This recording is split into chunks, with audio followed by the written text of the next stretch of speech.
रविवार को हरियाणा के मुख्यमंत्री मनोहर लाल रोहतक पहुंचे, जहां उन्होंने नई अनाज मंडी में संत कबीरदास जयंती पर आयोजित राज्य स्तरीय समारोह में बतौर मुख्य अतिथि शिरकत की है। इस दौरान सीएम मनोहर लाल ने समारोह को संबोधित किया, साथ ही हरियाणा और हरियाणवी एक का नारा दोहराया। इस दौरान सीएम मनोहर लाल के साथ कई मंत्री और बीजेपी के बड़े नेता मौजूद रहे। रिपोर्ट आप देखें।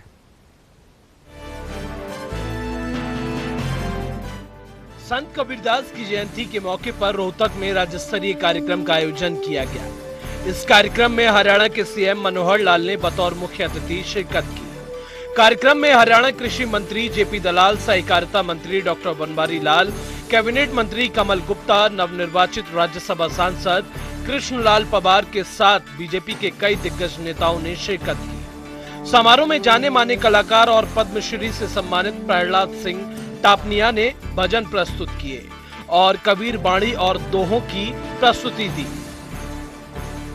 संत कबीरदास की जयंती पर आयोजित इस कार्यक्रम को सीएम मनोहर लाल ने संबोधित किया। साथ ही सीएम ने सबसे पहले संत कबीरदास को नमन किया, साथ ही हरियाणा की जनता को शुभकामनाएं दी। साथ ही सीएम ने जनता से संत शिरोमणि कबीरदास के विचारों पर चलने की अपील की। सीएम मनोहर लाल ने कहा कि संत कबीरदास जी ने जो मानवता का सच्चा संदेश हमें दिया है, उस पर हम चलेंगे तो निश्चित रूप से हमारा जीवन सफल होगा।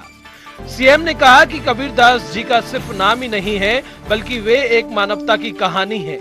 कबीरदास न केवल संत थे, बल्कि एक कवि भी थे।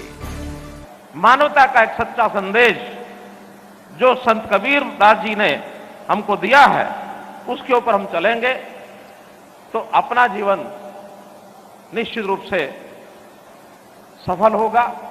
समाज के काम के लिए हम आगे बढ़ेंगे। कबीरदास जी कोई एक नाम नहीं है, बल्कि अगर उनके ऊपर शोध जब किया जाएगा, शोध कर भी रहे हैं बहुत सारे लोग, ये पूरी एक कहानी है, मानवता की कहानी। मानव को मानवता की ओर ले जाने के लिए, उस दिशा को आगे बढ़ाने के लिए संत कबीर का एक बहुत बड़ा योगदान ये रहा है।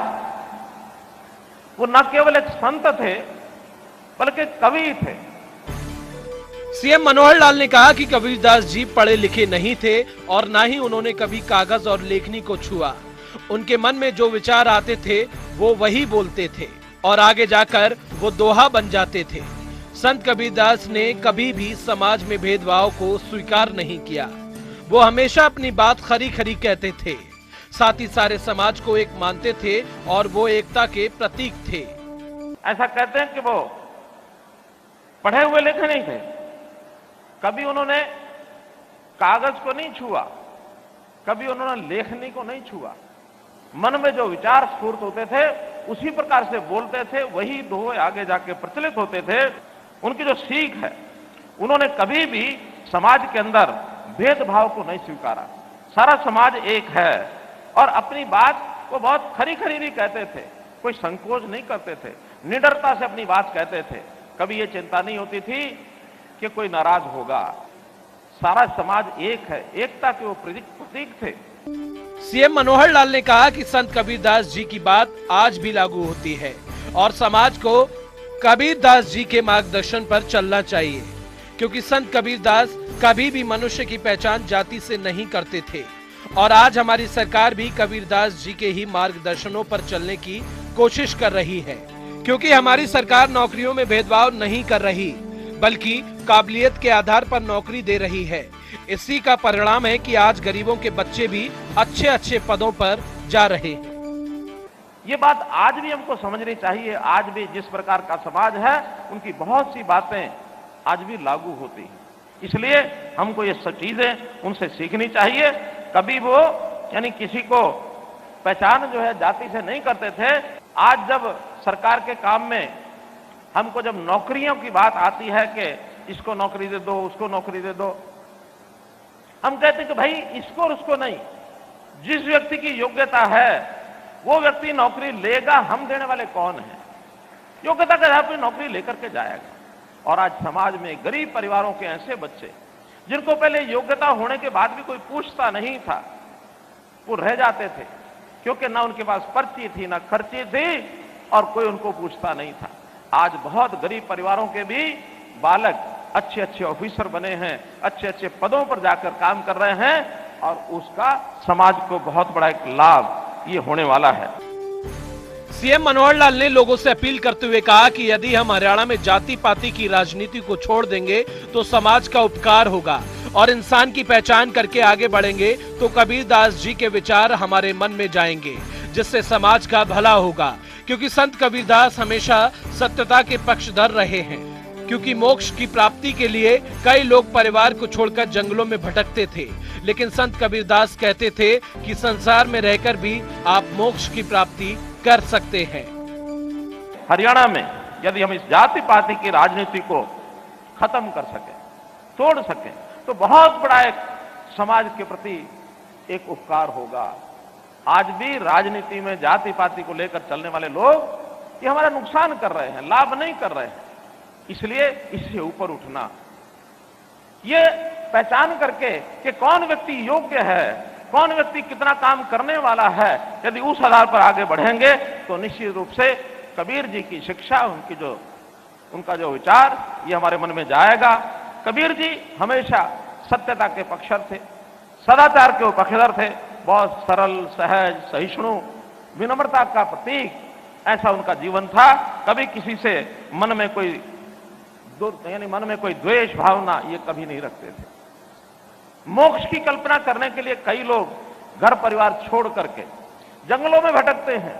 वो कहते हैं कि नहीं, अगर मोक्ष परिवार आपको प्राप्त करना है तो आप संसार में रह करके, घर में रह करके भी प्राप्त कर सकते हैं।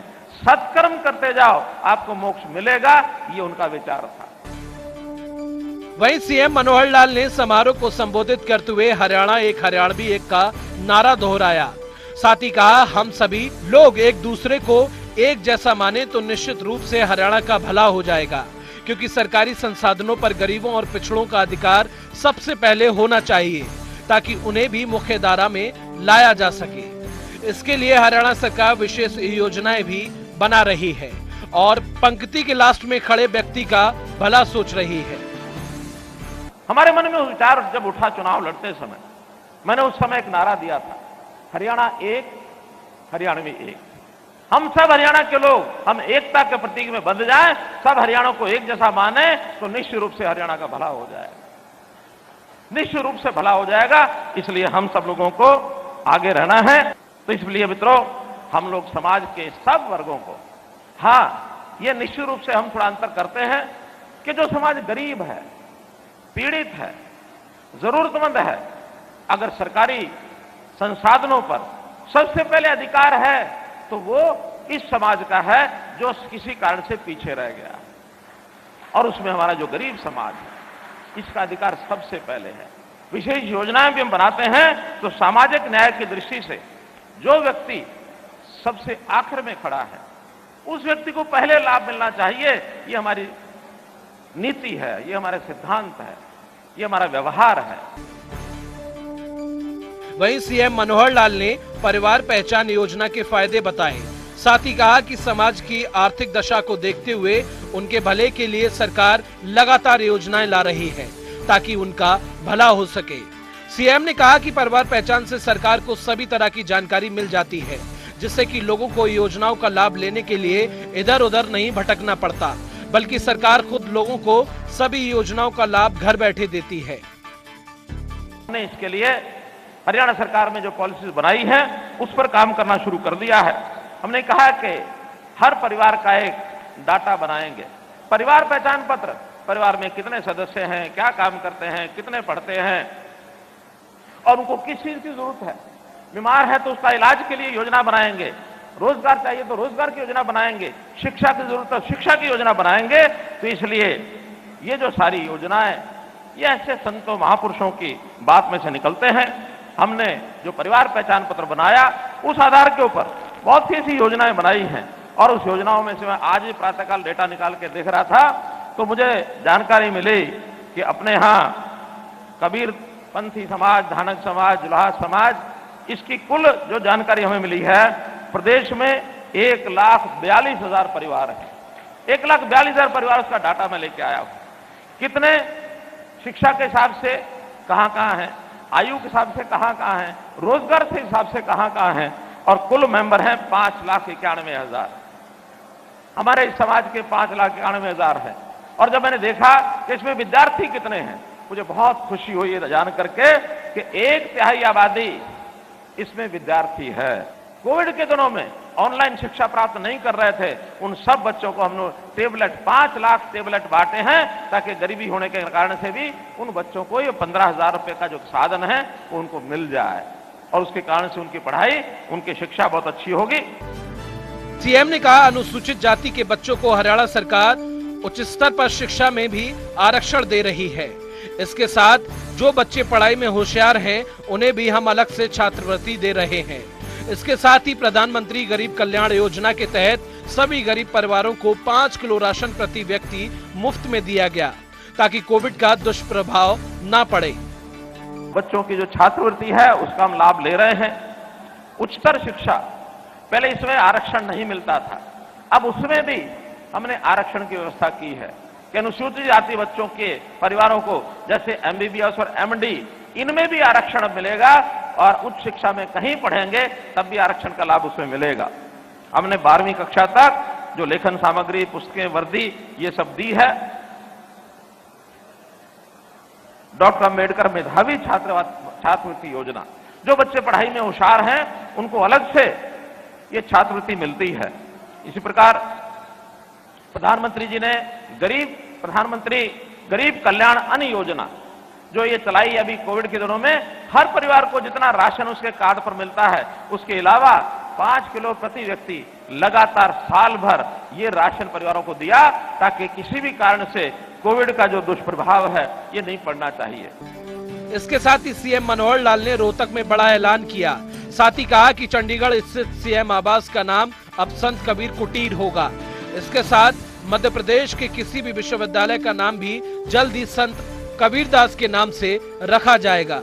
उन्होंने कहा, इसी के साथ प्रदेश के किसी भी विश्वविद्यालय का नाम भी जल्द ही संत कबीरदास के नाम से रखा जाएगा। मैं जैसे ही चंडीगढ़ पहुंचूंगा, मेरे सरकारी आवास का नाम संत कबीर कुटीर रहेगा। मेरे सरकारी आवास का नाम संत कबीर कुटीर रहेगा, ऐसा मैं आज घोषणा करता हूं।